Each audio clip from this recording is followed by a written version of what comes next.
Mananatiling naka-code white alert naman ang lahat ng ospital at iba pang health facilities sa bansa hanggang January 6.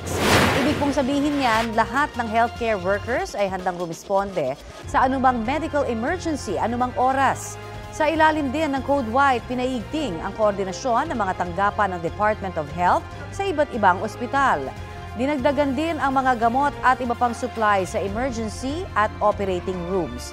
Inaasahan na raw ng DOH na maraming medical emergencies tuwing Pasko at bagong taon kaya nakataas ang Code White.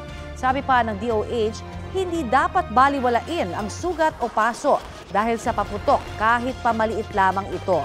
Hugasan agad ito ng sabon at malinis na tubig.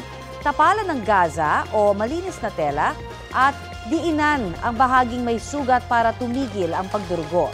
Para naman sa mga tinamaan ng paputok sa mata, magpadaloy ng malinis at maligamgam na tubig sa naapektuhang mata. Huwag gagamit ng malamig na tubig o ng yelo. Huwag na ring kalikutin o kamutin ang nasugatang mata at takpan ito ng malinis na tela o gasa. Magpunta rin po sa emergency room para mabigyan ng pangontra sa tetanus. Sakali namang makalunok ng paputok, huwag daw pipilitin ang nakalunok na magsuka. Pakainin sila ng hilaw na puti ng itlog. Kung bata, 6 hanggang 8 piraso. 8 hanggang 12 piraso naman sa mga nakatatanda. Paalala rin po ng DOH na pumunta sa paggamutan para sa agarang lunas.